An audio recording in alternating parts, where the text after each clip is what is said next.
The Whiskey Brothers.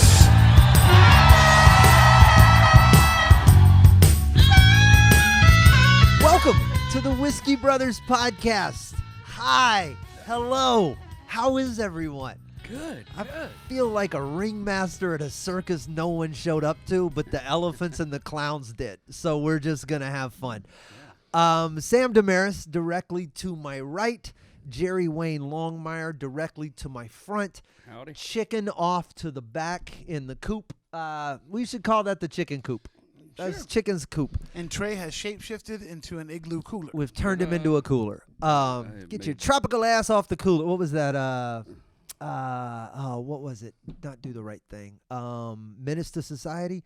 There's a line. He's sitting on the cooler. Man, I'm trying. Well, get your tropical ass off the cooler then. I don't remember that. All right. What movie was that? Anyway, Might be Menace. I'm not making that up. That's a real thing. Chicken, I left you all the food I can't eat. I've been getting coupons too. There's a 5 free wings from Pluckers from the Astros game the other day. I got a free honey butter chicken biscuit. I'm just giving chicken up. We don't pay him, so the Keep least. chicken fed. That's it. Yeah, I feed him when he comes over to my house. I pay him when This he is comes chicken feed. We're feeding chicken with chicken. We giving a honey butter chicken biscuits and Pluckers. That's so cannibalistic. Bruh, I hadn't And seen why that your boy turn down tropical any ass food. sitting on the goddamn cooler? What's that from? Menace Society. Yes, who knows their 90s fucking. Nice. Yeah, Growing buddy. up in the hood movies, baby. Yeah. Joe, I'm going to try your new shit here. We're drinking. We got some whiskey to get Black through Cat Ridge. on the next 2 episodes. We have Black Cat Ridge, which is the new, I believe, is that the double oak from, or is No, it? there's the double oak right there. The Black Cat Ridge. This is just straight rye. Joe, this is the straight ride. Joe and I. Spice to it. Joe and I had a sip of this the other day. He came by. He brought the bottle. It's Is it strong? It's a well. So you should know that No, it's about 120 proof. Yeah. yes. So yes, it's 60%. You'd have to be fucked up to find a ridge in Humble. It had to be some good whiskey. It is flatland. So that's on. cask or barrel strength, however they say it. So it's but it doesn't taste like it. Sam Demaris, 2013. It's pretty smooth. That's how drunk it'll get you. It makes you think you're It me. makes you think you're If it Sam. makes me think I'm you from 2013, I'm going to have a host of issues to deal with this evening. Jerry's gonna be at a punk concert soon. So this, I haven't even really been drinking on it, but whiskey in a wine bottle that's like orange colored. I'm curious. It did show up like a Pinot. When the dude handed it to, I was like, what? Are we getting wine now? Are we the Wine Brothers? So let me say a big hello to Vic and Tyler. I got to credit them both, though. Vic was the one who was out to the shows in Tulsa. Oh, Vic and Tyler. Yeah. I thought it was a dude named Vic from Tyler, Texas. No, not Vic and Tyler. Vic and This Vic is definitely not from You know, Tyler, we always Texas. say Tyler. like, Nate in Colorado and this. So Yeah. I thought That's fair. That's totally fair. That's He drove from like Utah or someplace to be there. That's not somewhere Vic's. crazy. I always feel bad. Right? Here's what I feel bad about sometimes, because that's not me and Vic's first time hanging out. He's come to see me before, Yeah. and we've hung out. But Did you send him any stickers yet? I found some in my bag, Nice. and I hooked them up that night.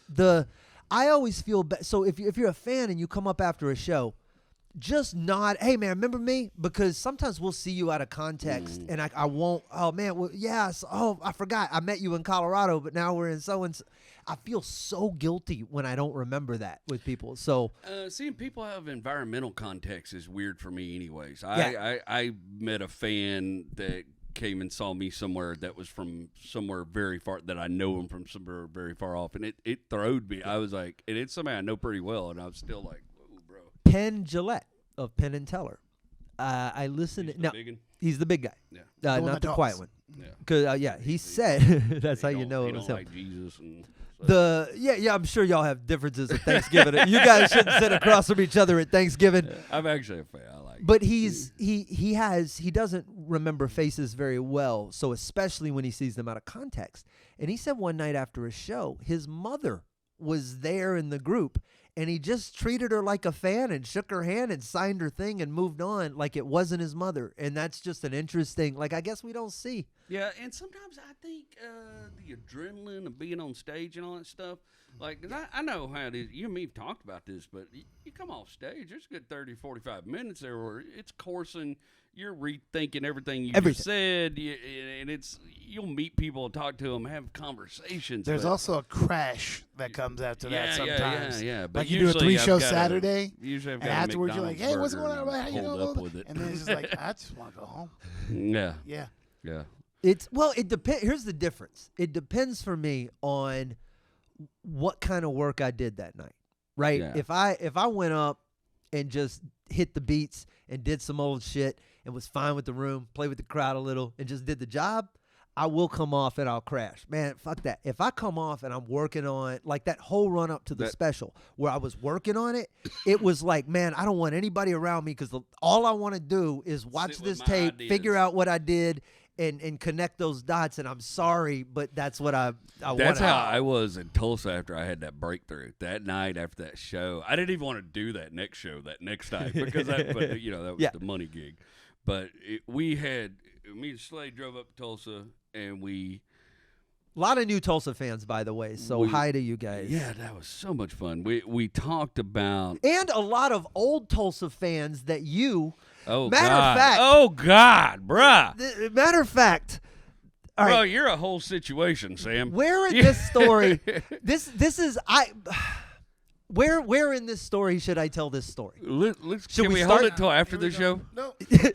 Well, no, because I think this is a good conversation. Yeah, go for This it. is a Let's Whiskey dig Brothers off into it conversation because that I think. I'm terrified. What did I do? Wait, Oh, which wow, one did that's we just good. drink? Was that the pinhook? That's the pinhook. That's really good. Fuck me. it does not look like it was really good to say. I was expecting the rye. Oh, okay. It was a 'cause totally your different- face said that was not what I wanted. Whiskey is not. I haven't been drinking, That tastes like candy afterwards. Yeah, bro. so that Dude, was the face. When that gal, All right, man. so let me tell this story without giving any. All right, so apparently, I kind of pontificated on this on my own show a little bit. It's weird how we file the memories away, right? Some of us file stuff away, and it's like the most important, one of the 10 most important things in our lives. And then someone else that was there for the same experience might not even file it away, right? Well, it's just about your perspective, whoever you were in that 100%. story. So. We all play different characters. Right. So I'm doing this show, and we're in Tulsa. It's me and Jerry. Jerry and I, we got a good crowd in front of us. They're laughing. He has murdered it. I'm up there. I've already kind of assessed the crowd. I know who's functional and interactive. And there's two girls up front, and you ever have that sensation where you're just like, well, I know that we know each other, right? But I couldn't tell you how. It was just a familiarity, and it might have even been the way they were acting towards me from the audience. So I could have told you how. well, I had my suspicions already. correct. So cut to after the show, after this long meandering, everyone's hanging out, no one's really, it's just a group of fans and people and us, and then it comes out that I apparently tried to no avail to hook up with this person, This girl acted like she had biblical knowledge of our boy. like deeply. You know what and I mean? kept. And I'm standing out there, like finally, I think I just asked. Maybe did we? his back was hurting, so he was being a little short with people. Bro, not just being short. Hang on. So let me elaborate on this. He was One, being economic with his words. I feel like I'm being stabbed the whole time. Like it's really excruciating to the point where at the end of all of this, I told our dear friend Philip Bernard, who, God bless you, Philip. Thank you. Heartthrob, you It was came good to out. finally meet him. It was so good for him to be there. And we were having at the very end of the night, he was so patient, waited for all of this nonsense, everything to end. And we're out at the car, and we're having a very deep conversation about a personal loss of his and some things he went through and just kind of our relationship around it. And I literally had to stop and go, hey, man, I'm glad I helped. I got to go. And it was like, it felt so rude, but I was like, But he understood. Slade had told him about Yeah. the back thing, and he's an It wasn't ex-wrestler. abrupt. He knows about But getting hurt. man, I felt like that was I didn't sleep for 2 straight days. That was like the worst it had been. So I'm sorry, I'm gonna Philip. say, you got sidetracked big time. So- We're going back to the So- girl. Don't worry. Because She's- all of this is Love happening. you, Phil. I want to know more. All of this is happening at the same time. This is Philip's there, and this bottle of whiskey is like we're all hanging. And then there's a joint going around. Like there's a lot going on the patio. And then I finally did I just not write a name down? You know what I mean? Like I'm pretty. She's being coy. He says, wait a minute, how long ago was this? She was talking about she had to go somewhere because of her kid. And he said, wait a minute, how old is your kid? And I think she goes 17 or something. And she did. She goes 7 or 8 or some shit, some very doable number. And they were explaining, why she represented as she did this time and not the first time you saw her. Yeah. I'm sorry. I just know what you like, bro. Yeah. If it's more than a handful, it's too much for Slade Ham. So I just, this girl was thick, Midwestern looking lady. And when she said that, you said, how old is the kid? And she started to walk off to the Uber, and I go, oh, shit. She said, don't worry about it. I said, don't worry about it. It has kids, or don't worry about what happened. And she goes, you don't have a kid. And she got in the Uber. Then she starts texting him. And she was telling us all this stuff about this time she saw you and how y'all laughed about all this. This is the part that came in, because the whole overtone to the thing was she was wearing this as a badge of honor, and apparently one that you had supported, because my memory of all of this was zero. She turned him down. But that I had apparently look, man, she said verbatim, I chickened out. Which is fine, but 10 years, 12 years, whatever. Bro, you were on the road with me in 08 through 014-ish. Did you ever work Tulsa together? No, this was Arkansas where y'all. This was Fort Smith. This was one of those electric cowboys. This is one of those nights that.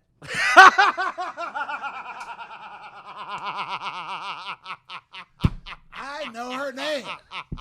I know exactly her name. She was a bartender at the Electric Cowboy. Okay, so tell me the story that I don't know.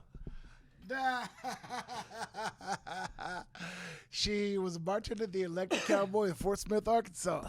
And what year was this? Oh God, 2010? Way earlier. 8? First of all, it was the Electric Cowboy. That gig hasn't been around. Okay. I think that was still Heffron talent. Yeah. So, because I try to reconcile these drunken years, and you have to skip trace it like a fucking detective, right? You gotta get a piece of information from a patio in Tulsa, and you gotta drag it back to Houston and pick this brain for what drunken memories are in it. Yeah, believe it or not, being married that long sober is the same way. Like, man, I do not know what the fuck Bro, I've done these journal last 10 though. years. I write everything down. So when a big thing You slides didn't write into about my her. That's my point. because it didn't happen, and I don't care what kind of story she tried to spin. Here's exactly what happened. Look, you're not gonna gaslight trick me into walking away with some dumb guilt or weird thing. Like I left, you definitely didn't talk about it on the way to OKC the next day. Let's go ahead, Slade. Sam, I want to hear this from a different perspective now. I've heard hers and his. It's Fort Smith, Arkansas. I drive up. I get there a little early, right? And I don't remember what they were comping us, but I get to the show early. And this is when I cannot picture this at all. I've only slept with one person from Fort Smith, Arkansas. Well, you didn't sleep Was it with this that trip? You didn't sleep with this person. you didn't sleep with her. No, not this person. I'm just wondering if I better dealed her. And Doesn't sound like it. That's my point. I don't know what. No, Sounds like you had an off night, bro. Dude, I think it was something about schedules not meeting. You up. want Something this to fall on me so badly. You're just over here chewing at the tree, you dumb beaver. I'd love to tell you what happened. I keep interrupting. I know exactly what happened. So I show up at the gig early, and I go to the bar to get a drink, and there's this cute little blonde chick who just bam, bam, cannons. And I can see. am the only person in the bar other than her. So I just lean in, and it is chat away time. And things seem like they're going great. And she is all smiles and all giggles. And then I was like, so where are you from? Well, yeah, I'm from Houston, but, I come out here a lot. And then just the dream crusher question. You're from Houston? Do you know Slade Ham? And I was just like, oh, well, check, please. Yeah. Okay, so I wasn't there with you. No. Okay.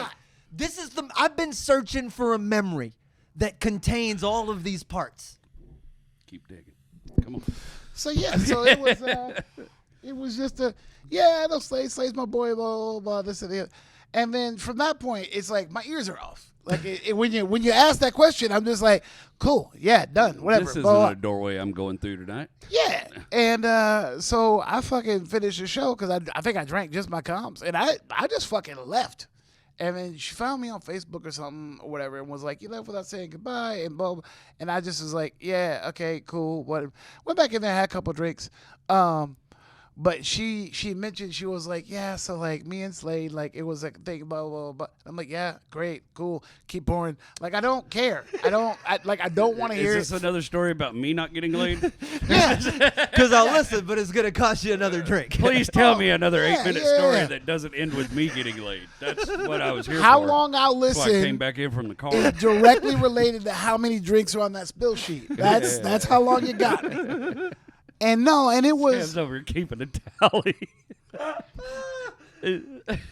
it was totally a thing of like, not like I turned him down, blah blah blah. She was like totally into you, and she was just like, yeah, I mean, he was talking, but I just, he was one of the comics and this, that, and the other, and like, if she thinks I laughed, that's what I fucking laughed about. I'm like, dude, you're still asking about him, so I'm like, what the fuck? And yeah, no. Okay, that's fair. His concern the evening of was that she was there for a second shot at it, the crown. And the behavior led me to believe that there was a good possibility that was indeed the intended consequence. No, she was there for a second shot at her first shot. She yeah. blew the first shot, and now totally she was fair. there. Okay, well then this all reconciles fine, and I'm okay with the But way she all of this went didn't down. meet the parameters. Listen, we both shot each other down. We're But even. Slade also said he was in a happy relationship like 7 times on stage. We're even. We're even. I have shot her down as many times as she shot me down. They were 12 years apart. I feel like we can all. I'm not going to come to your show, girl, whose name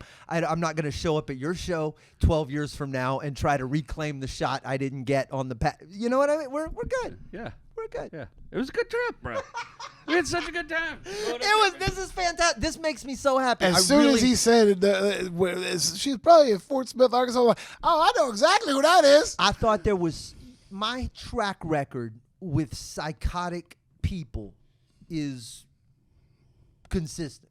I don't think she's a psycho. No. She's a sweet girl. That's what I'm saying. She was very nice. Her friend was very friendly. All too. of that, but this is where my concern was when I didn't know the whole story. Right? Yeah. When I thought I was being gaslit over something I couldn't remember, and that makes me is this no, she was a sweetheart. She was a not gonna fuck on the first date. Well, kind and I'm this not is- gonna lie. Out there on the sidewalk, there was a moment of pure fear all across his face. 100%. And I sort of climbed inside that moment and just took it for a drive. You know what I mean? I just shifted all the gears, said all the things I could see to keep the story going. Yeah, rammed the car into the guardrail a few times just so it didn't leave completely But undamaged. I also drove him back to the hotel when I was done. Y'all never smashed. No, and I'm No, saying, I'm telling you. Okay, and I'm saying all of this makes me happy because that whole interaction was really fun and nice she and did fun. tell you that. She did tell you that y'all didn't. I'm at just some happy point. to know Yeah. that it is exactly as innocent as it all appears on the surface, and everything's good. And that you there's don't have a kid. no psychos. And once I reconciled I was like, oh, we're actually Facebook friends. Like I know, like I just didn't. Oh, cool. Yeah, shut up. This is a terrible friend to have. No, I'm a great friend. We had a good time on that trip. I needed that minute with you just to hang, Yeah? and we broke down. I've been working on my new special, and I had all the jokes, but it was like in list format, and I couldn't figure out.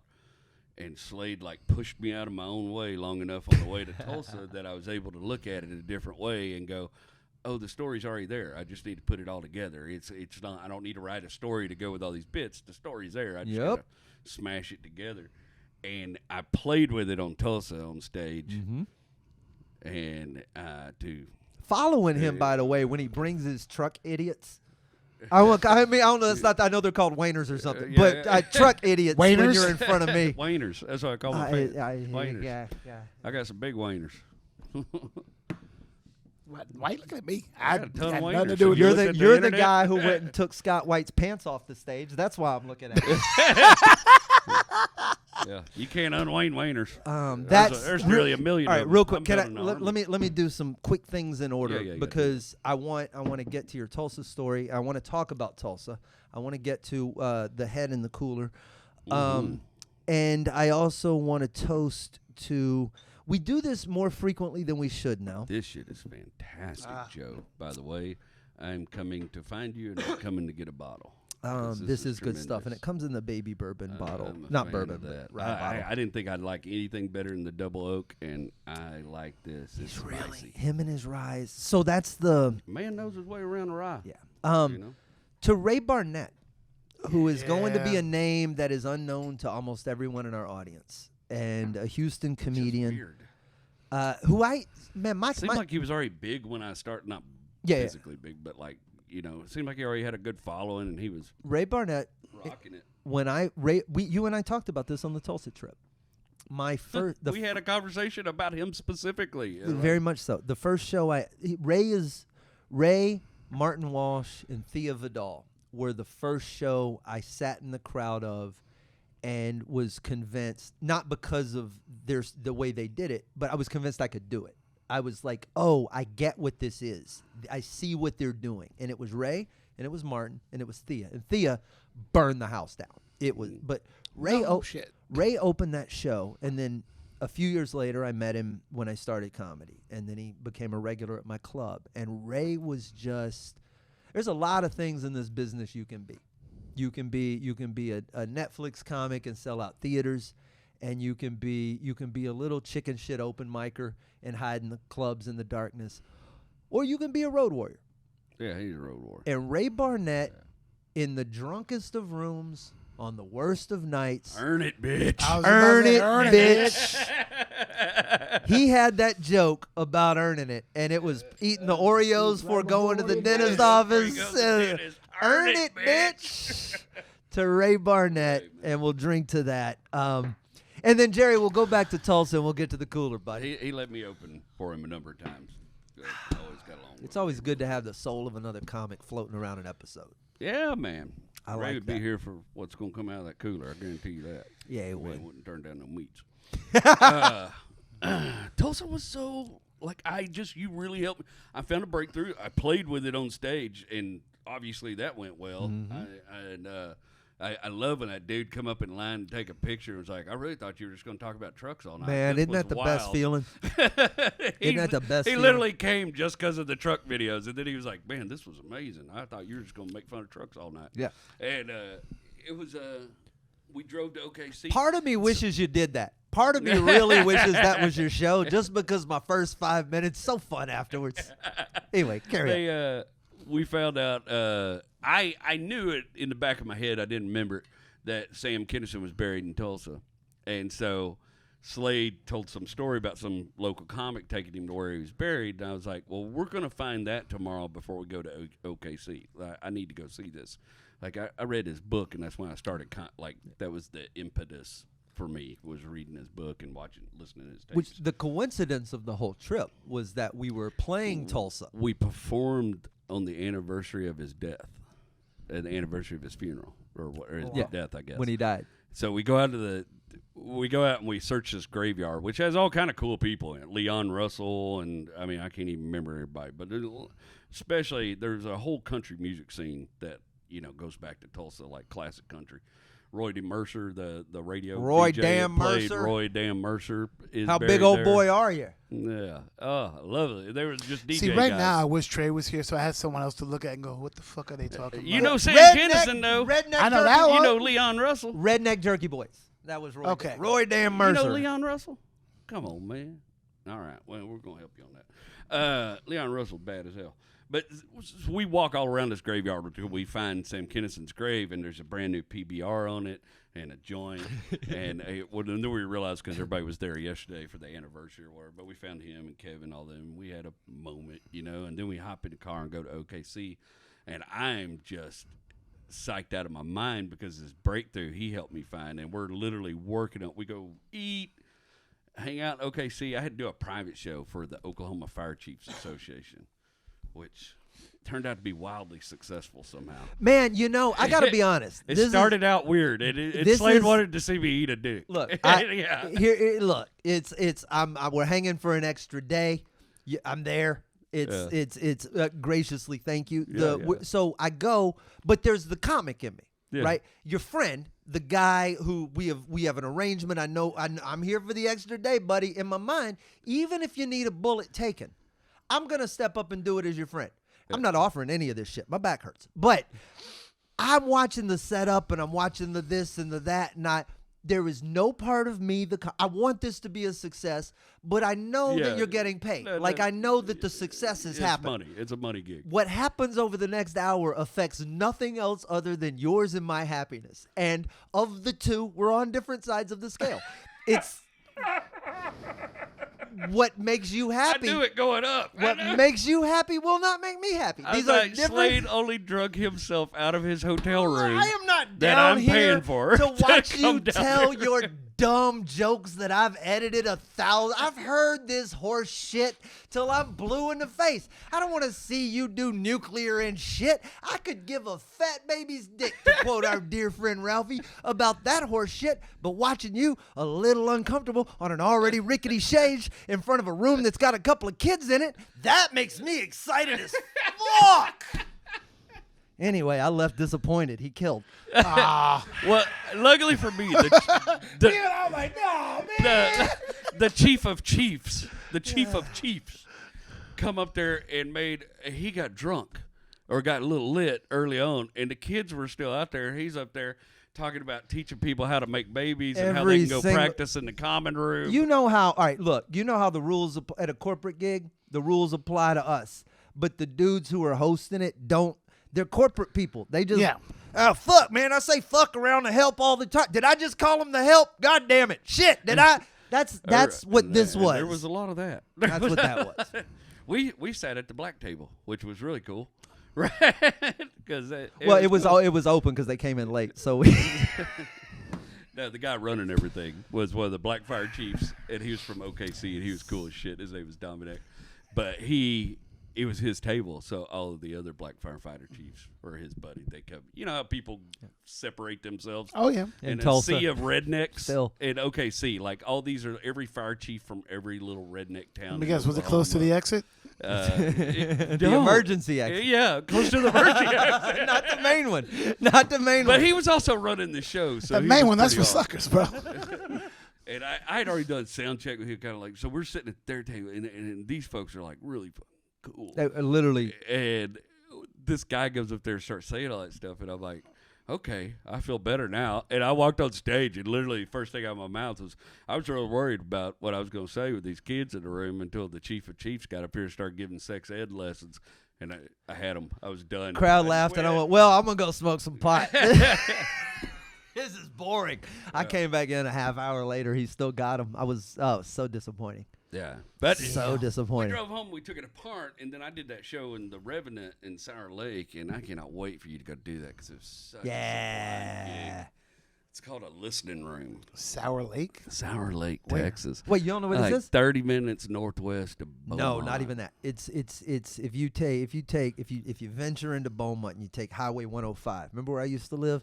That little old It's right street. off 105. You shoot up 105, and you'll pass a little place called Bevel Oaks, Yeah. where the rich white trash live, and then a little bit further you get into Sour Lake. Yeah. And Sour Lake has it has an intersection with 4 car dealerships on it. Now, one of them might have closed by now, but that particular intersection is famous to me because not only was there a girl I was really into at the time, that's also where I got the first of 3 speeding tickets one day.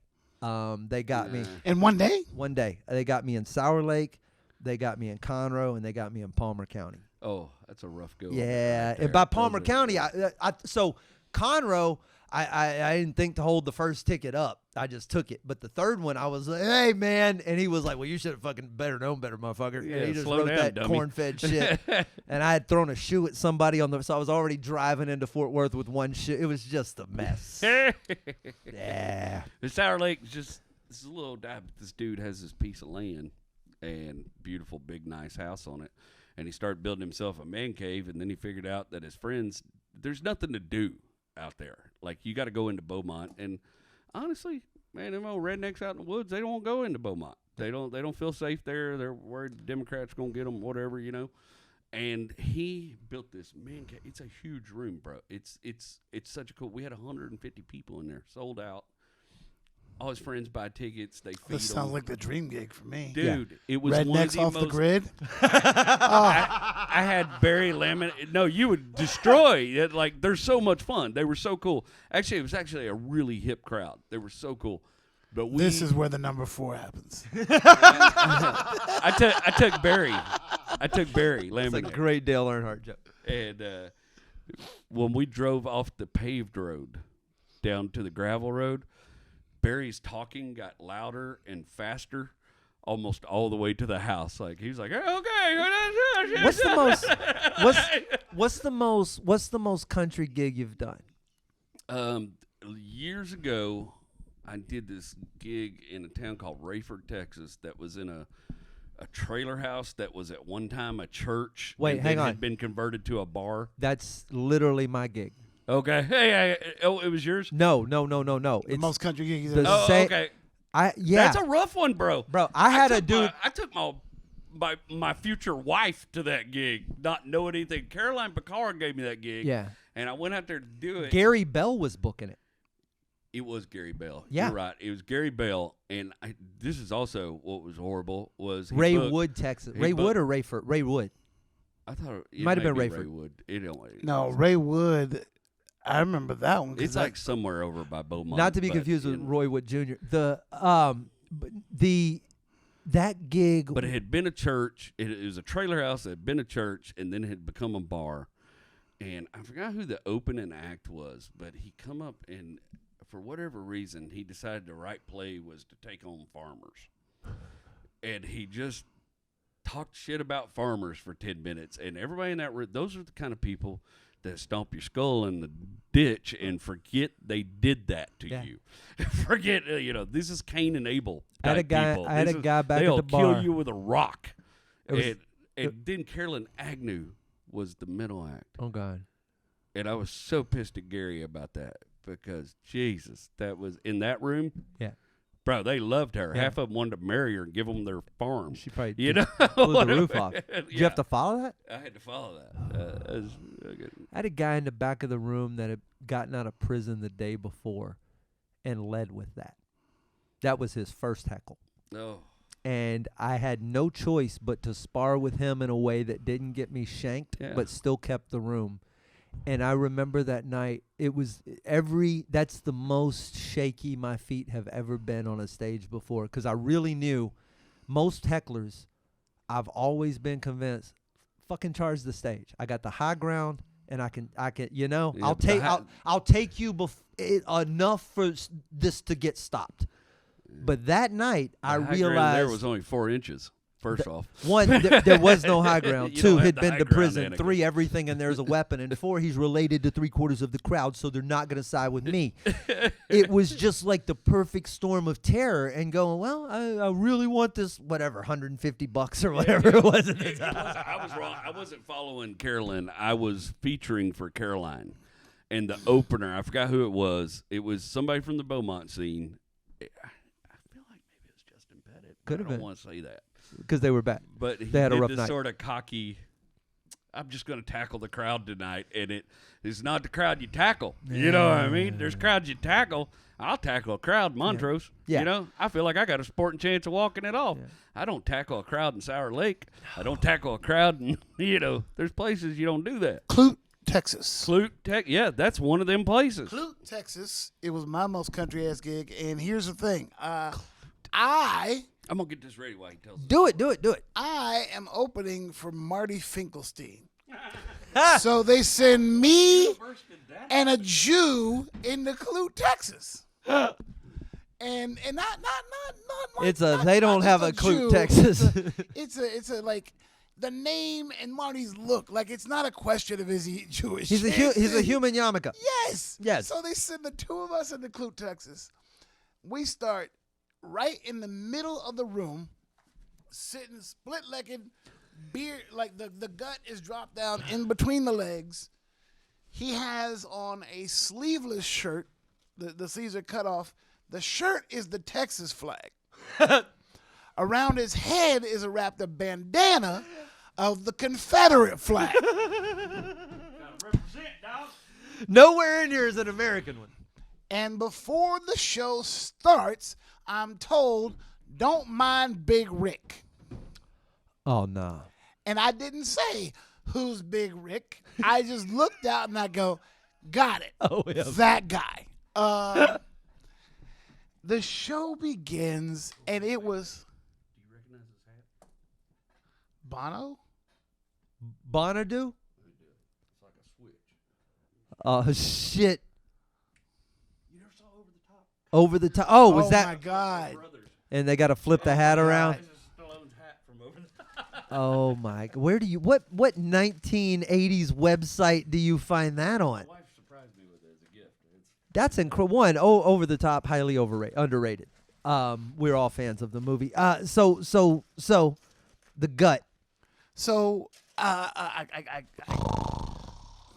Sweet baby Jesus. yeah, Is did the- that shit. So what Jerry Wayne has brought, and we'll let him describe it here in a moment. But what has interrupted this sublime story for those of you just listening on the social media side of things that has audio. If you're not on YouTube and you're only listening, then what you're hearing is a pork butt, which is a pork shoulder, I believe, being pulled apart. And it's got to sound like ASMR if we were willing to get a microphone that greasy. Jerry's got gloves on, and he's breaking this thing so delicately into... I've never done No, play-by-play. not delicately at all. Well, but the way it falls Anyway, apart...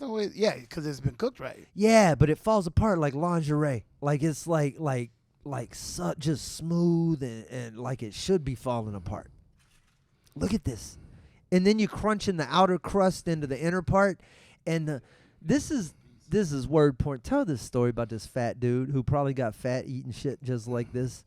This is low sodium, so. Low sodium, high flavor. I don't care if it's high I don't care if it's straight sodium. That looks like it's all going in my stomach. It's zero gluten. See, look at you. This is all a pig's shoulder. The Yeah. fat dude. No, it was the show started. They introed me, and I came out, and there was cheering. And then when I got out and the lights were on me, the cheering subsided.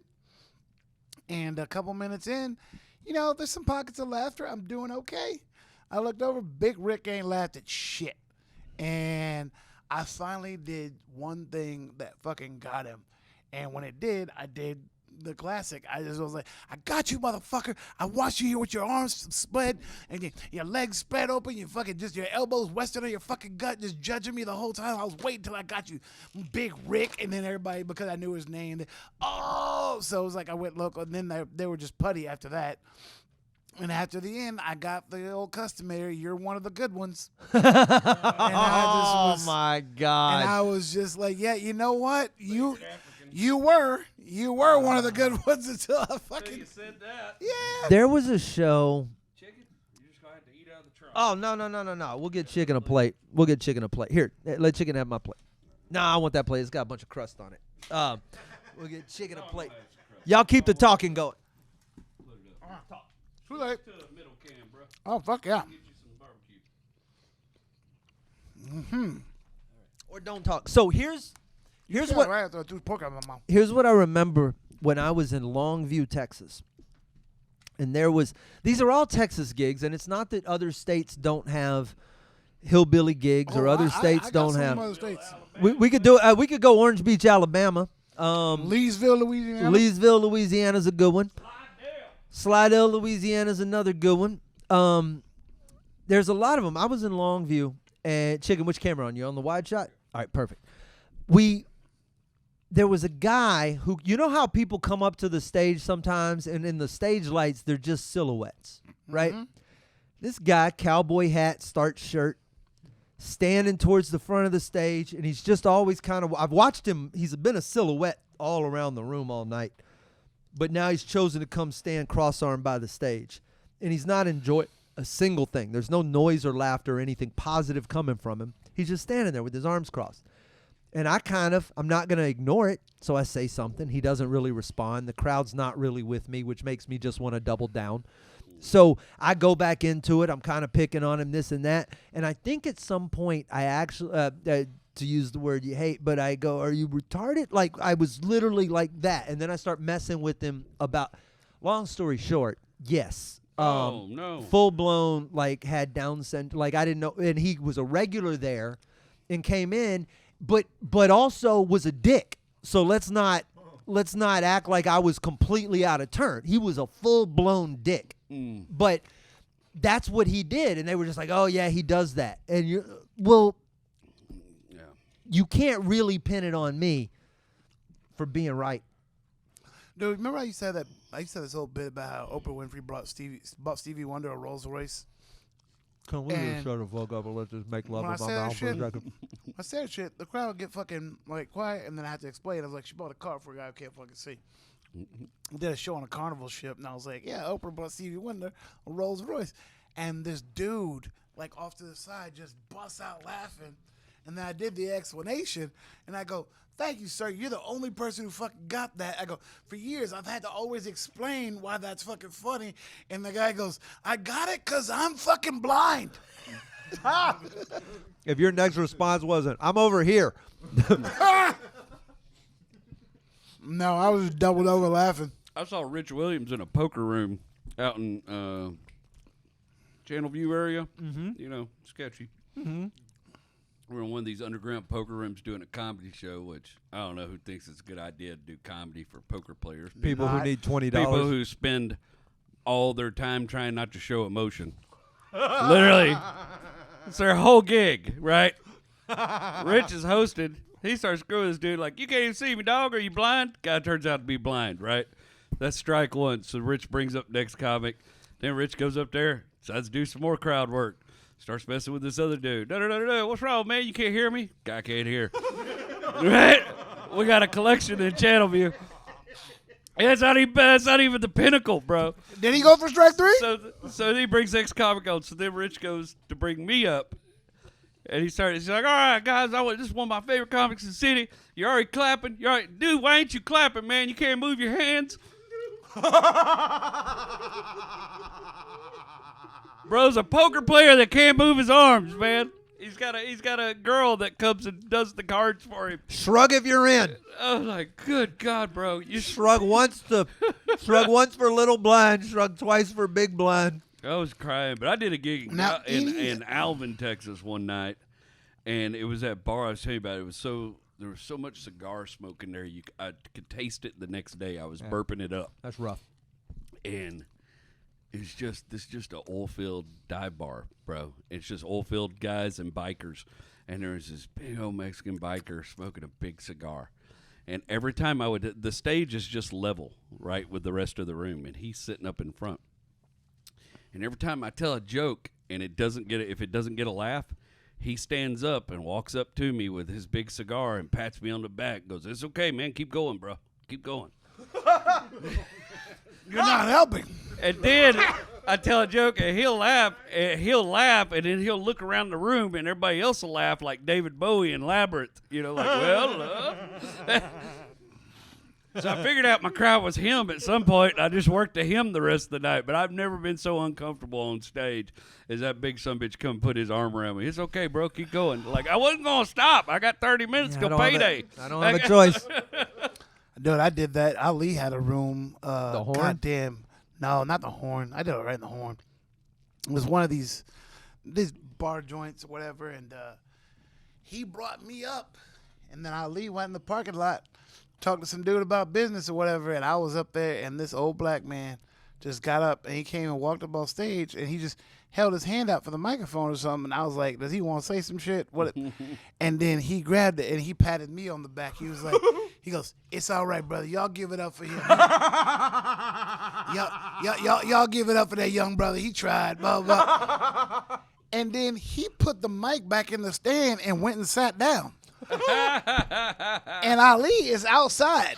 And I thought, I'm like, I should go back up there. And then I go, no, I'm never going to have my face shown in your room again. I go, honestly, I should get in the car, go home. I'm like, but I want to see the look on Ali's face when he walks in and sees that stage empty. Realizes that an audience member brought your comic down.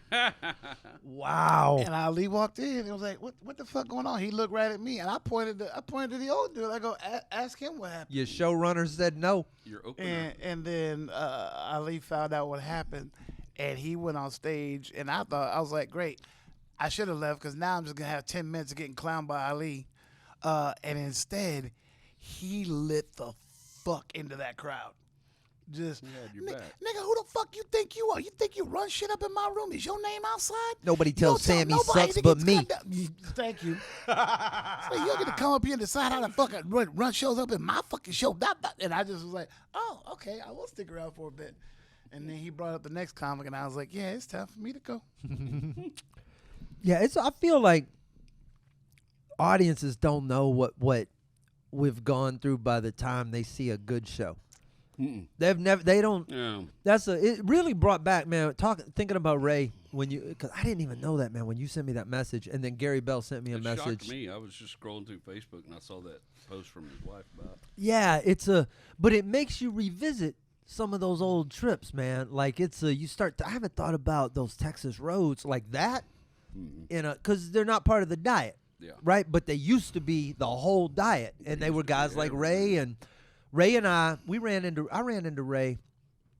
I forgot about that. But it was me and J.R. Brow in Korea. And we ran into Ray Barnett and Martin Walsh. No shit. And they were out there doing an Olivia Arrington tour. And I think me and J.R. were out doing something. We were all doing separate tours. But we collided at this bar somewhere in Korea. And we were drinking soju. And no one else had it before but me. And I remember knowing that it's a sleeper, man. That's one of those things you drink. When you stand up. They don't get you till you stand up. And I watched J.R. Brow do the wobbly leg. He looked like one of those things outside a car dealership when he stood up. And Ray was right there. Arms inflatable. And Ray was right there laughing along with me, man. Because he knew. He knew. Yeah, that soju shit is a motherfucker. I like that. So, I noticed that they finally put up some caution tape around the corner outside the studio. Y'all don't know. There's this corner from Slade's house that somebody in Houston has been working on for 4 years now. They've dug it up. They fixed a drainage problem. Then they dug it up. Well, because they're working on a teleportation device. Yeah. Is what they're working on. I'm not certain if this is not part of Elon Musk boring. I don't know if they're building a tunnel underneath. I don't know what's happening, but it has been happening for so long, and I don't even know what they're repairing. Everything on the corner was fine. And now it's gone. But it was fine. It was a perfectly navigable corner that I used to navigate because that's what you do on a navigable. And there was nothing wrong with it. And then one day they just showed up at like 7:02 as they would, and they just start banging shit. And then when they left, there's a hole. Last podcast, my shoe is in it. Along with 2 dead squirrels also. Last and half of that oak tree. It's the La Brea tar pits, basically. Yeah, last podcast I was Your taking off, shoe? and there was nothing marking it in the morning, and I looked at what I thought was Earth, and I'm knee deep into the street. Like this is a never ending story moment. Yeah. They warned you I, about quicksand your whole childhood. Did you lay flat? Bro, I'm like, okay, so you gotta lay flat and distribute your weight. I'm like, if I didn't have another foot on Earth, and no, because there was no one around, you already inside. I'm like, how would I have gotten out? Like, you're going to Narnia. You're going to hang out with a talking lion and a weird goat thing, and it's going to be wild as hell. I'm knee deep. I pull myself out, and there's no light there, so I pull myself out. There's Masaka, and so there's a size 11 Air Jordan in that motherfucker. What? Yeah. Oh yeah. It just. Is that why they put the fence up? Because there's like a little orange fence around it now, like a riot fence. Oh yeah. Well, I showed it to them. I thought there was a protest happening there. I was like, what is going on, bro? I was like, oh, thanks for the warning. Now, yeah. So I'm walking. We can get your shoe. I'll go look for it in the daylight. That was a month ago. Yeah, but it's been underwater. It's preserved like a fossil. White girls from the Occupy Wall Street protest are going to start forming out of there like orcs. That is my Houston time capsule. Life after people. Oh wow, this is what they wore back in 2024. Something got 2 squirrels in the last 2 weeks or something, and I mean, got them like they were knocked off they were knocked off a line, and they both had head injuries. It was a really weird scenario. Like clearly they have fallen and banged their little noggins, but it looked like a hit. Like they were both kind of, and then some kid got a pellet gun for his birthday. That was my first thought, but then I was like, kids are pussies now, so there's no way that a modern kid did that. One of your adult kids got a pellet gun for his birthday. but then I think about the neighborhood, and I'm like, no, it's just a real gun. Like there's, but it was a 22. The first one was not, so I just threw it in the water and just let it sink, right? So the cats, there's crazy. I don't want the cats feeding it in the yard. And then the second was same head injury, and that's where I started to get concerned. I'm like, all right, this is like finding cattle mutilations. There's a bird with a vendetta. That's what I can't. Like a crow or something. Something's he's taking doing him that out. old No Country for Old Men. Yeah. Beat to the side of the temple. Call it. Over here, American History X and these squirrels. I don't know what's happening. Do you feel lucky? So now there's 2 squirrels in my shoe. It's 2 squirrels in the street. your shoe. One of the squirrels is in your shoe now. Yeah, Your shoe probably hold 2 squirrels, huh? Maybe it got a sounds big 11. shoe. But yeah, How long What'd you did say? you? Huh? What did you say? Size 11. I think you said 7-Eleven. I got confused. I think you said it's 7-Eleven, and I was like, I don't know that shoe size. His left foot's a 7. His right foot's an 11. Yeah, and the 7 made it. The 7 made it. Very hard for him to get away from the crime scene. Not because the footprints are identifiable. He just runs in circles. The 7 was too small. That goes through. No, I'm just kidding. No, but yeah, fuck He that. he's size 7. So he puts on 7s, then he puts on 11s. So so he can confuse them. That way the 7s don't get muddy when I find a sinkhole in the middle of the street. You don't have to lose one You by can Air leave Jordan. you can leave an 11 in there, and then you go home with it. So you just need. How long did you stand there with your knee stuck deep in that? Oh, like, bro, it was- registering what had just happened to you. Dude, it was instant panic, jump out of the street. Like, okay. And, like, seriously, if a car was driving by, they would have thought they were in a fucking horror movie the way I came out of the fucking ground. Oh, there's some homeless guy telling people he saw a dude with dreads come out of the mud. Yeah. Fucking swamp thing. And he left me this Jordan. He's over there. He's over there holding your Jordan, drinking hooch out of it on the corner. That's why they put the guard up, because there was some homeless dude down there digging for weeks trying to find the other Jordan. He's like, I know this. I'm gonna have some fresh kicks. I just gotta keep digging. At least for the first time in 4 years, there's a reason for someone to be fucking digging out there. Jesus. All right. Well, Shoeless Joe Jackson. Jerry, this pork is incredible. Tell us what we're eating before we call this episode. It was mostly just we were always talking about barbecue, and I was like, man, I don't think they've ever had mine. So and I grumble because you just come in talking about it. Yeah, so I was like, I'll do a pork shoulder. It's just a pork shoulder. I smoked it about 8 hours and then let it rest about an hour in a igloo cooler. But it's just I just use Ham Grenade. It's like a low sodium seasoning that I like. But then my premix is so like when I take the meat beforehand the night before, I take it out of the package and whatnot, and then I mix up yellow mustard, Worcestershire, and cherry syrup. What is Worcestershire? What is that? I don't know, but it makes meat taste good. Okay. Really So I mix that up. The mustard has acid in it that breaks down the meat and makes it more tender overnight. So Natural. I mix all that, and then the cherry, and then I coat the whole thing in that. Then season it, rub in all the seasoning, all the, all that good stuff. And then I'll keep it in the fridge overnight. And then when I get ready, when I go out and set like this morning I went out and set my fire about 6. And I take it out of the fridge and just let it sit, for like 20 or 30 minutes. Kind of, just warm up a little bit before I throw it on there. And then I run it about 300, for about 7 or 8 hours. Till it hits like 206. That's when it gets real tender. Bro, this is like butter. But you see, you just pull that bone out of it. The bone's not a problem. This whole thing just fell apart. Like a happy little dream in a little foil boat. Oh, it's good pork, too. It's a good cut. My friend, you know what you're doing. Sam, I'm not putting the pressure on you. But I know. I've had Sam's cooking. I know he can cook. but That's why I wanted to show him what I could do. I was like, let me show Sam. I know that. I'm So like have I. one of the few Texans that can do pork. Yeah, it's not something we're known for. Nuh-uh. Here's the one that gives me, and like, because I hate to admit that I got a weakness anywhere, but like, barbecue competitions, it's always going to be a brisket, pork butt, and chicken, and sometimes ribs. Bro, I can't do chicken to save my ass. I do pretty good beer can smoker chickens. I do that, but like they always do like the skin on thighs, and they get that skin crispy on the top, and then it's tended through the middle. Oh, yeah. I've tried a million times and wasted a lot of fucking money. They got so many. And tricks. I'm like, I gave up. I was like, this is just not one that I'm gonna do. Well, on our June episode, Sam will show up with the chicken mastered, and there will be crispy skin and smoked. I need Sam's ribs again before I die. Those ribs are good. Oh Sam God, makes them damn which good. ones? I get all mad scientists with like the flavors that I want to do. Well, On I had ribs, so I'm some. like, shit. Was it beef ribs that you did one time? Oh, I only did beef ribs one time. Yeah. Yeah. So And if those you were there beef for that ribs day, were out of this world. yeah, if you man. were there for that day, Beef ribs is my weakness. My beef ribs. I've gotten some that are pretty good, but they're not where I want them yet. Yeah, you know why? Because it's the easiest thing to give up on because they're a pain in the fucking ass. And they stall like a son Yes. Well, the June episode will feature beef ribs and chicken, all mastered by Sam. No pressure.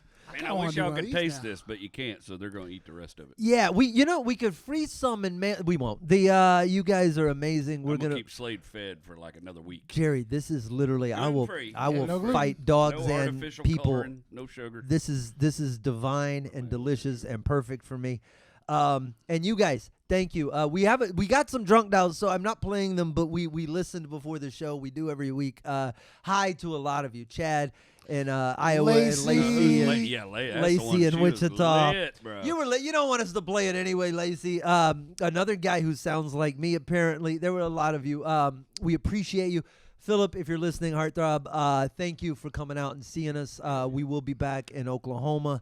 Vic, I'm gonna post some pictures of your car. We are gonna send you some stickers. We will, and for sure. This dude had Whiskey Brother stickers on his. He had this Lincoln that the whole bumper and everything. It's a trend, but just wrapped in stickers, right? This old Lincoln, and all on the back. But there was Whiskey Brother stickers in the fender well. Yeah. Whiskey Brother stickers on both bumpers. We'll send some new ones, and I've got a couple of Adam Harmon tattoo stickers too. Some illustrated ones that he did. There's a few still sitting around here. So we'll send some stuff out to you, Vic, and all you guys. Thanks for listening. You always know how to get a hold of us. You know how to find us twice a month, always on our YouTube or Spotify channels, and everywhere else you find podcasts. Jerry Wayne Longmire, Sam Demaris. I'm Slade Ham. My special's kicking ass, so if you haven't seen it, go see it. That's important. And Chicken, you're doing the Lord's work. Thank you very much. And on behalf of Trey Tutson, who's in L.A. right now, we say goodbye. We'll see you on another episode soon. I believe in good whiskey.